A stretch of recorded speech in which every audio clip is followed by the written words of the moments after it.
I feel extremely honored that I was invited by these three fantastic scholars, critical scholars, to present with them. So first of all, I want to express how proud I am, and this doesn't happen a lot to me in academia because as we see from what happens in this room, we only have very few people. That itself shows how a lonely practice it is within this field as an intellectual, as a scholar, and also as activists, how lonely we are. But at the same time, how allied we are. How at the same time we have allies that are in solidarity with us. So at the same time, it's very conflicting emotions I'm experiencing right now. So just to connect these beautiful papers back to my own work and also to each other, before like presenting anything, I just want to reflect.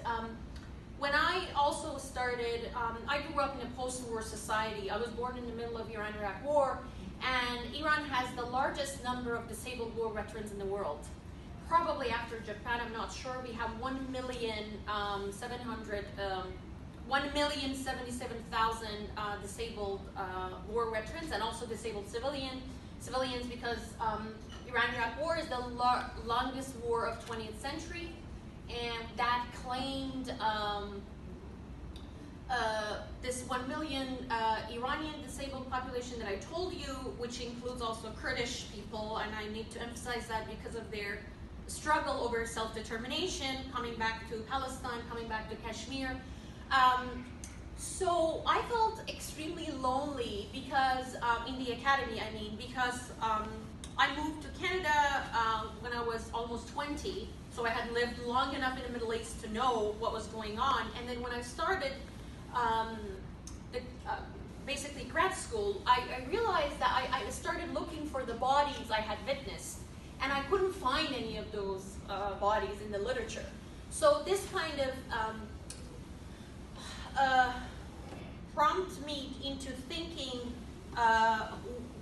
are theories, existent theories in the field of disability studies enough or compatible even to explain what is going on in those parts of the world that other people have been covering today. So in order to stay true to empiricism, as we are in the academy, I decided to conduct the case study of the war and then build a new theory, disability studies, basically disability theory, which I call the transnational disability model later on, based on that. So I used Eisenhardt. It's, I don't know how to, what is it? Okay. That's close enough, right? Yeah. Yeah, actually that's true. Maybe like there is a D between R and T. To build a theory from a case study. So in the theory that I made, that I think is good enough to explain a lot of these situations that we have been experiencing here. So I used a dialectical historical materialism equipped by or informed by geopolitics and disability studies lens. So I realized that geopolitics is something that's usually missing from the DS literature, right? So, and also historical materialism because it lacks materiality, as Paige talked about, the materiality of dystopia, which I argue is what is happening in a lot of the places in the Middle East. And also geopolitics, which is again another absent thing. So I used this case study that I told you, plus and using the case study to build a theory.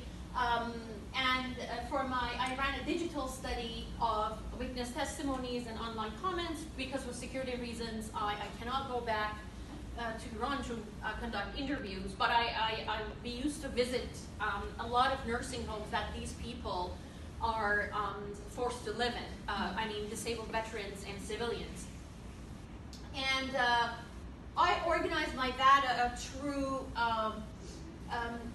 two categories. So I used the Marxist feminist analysis. Marx believed that things are not things, are either processes or relations in social matters. So I organized my data through processes and relations. So, for example, I said, if violence is a process, violence meaning poverty, exploitation, war, environmental destruction, then we have relations that mediate those processes and perform them, such as capitalism, nationalism, theocracy, and imperialism. So what is the form? Because Marx said there is a result of the relations and processes, which he called form. The form is disability. The form is death. The form is debility, like Yanar was telling us. So what I did, I just want to, I don't know, I know the time is very little, but I'm just going to go through what I mean by, I don't know if the other, yeah, there we go.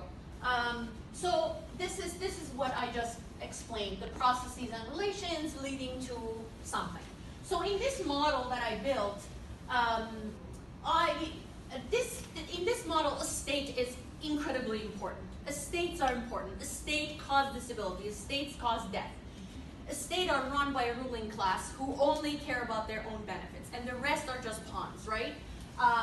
So this model has, this is a circle in the middle. This is the wheel of the dialectic, meaning ever-changing, in being in conflict, yet in a united relationship, as opposed to categorical thinking. I'm trying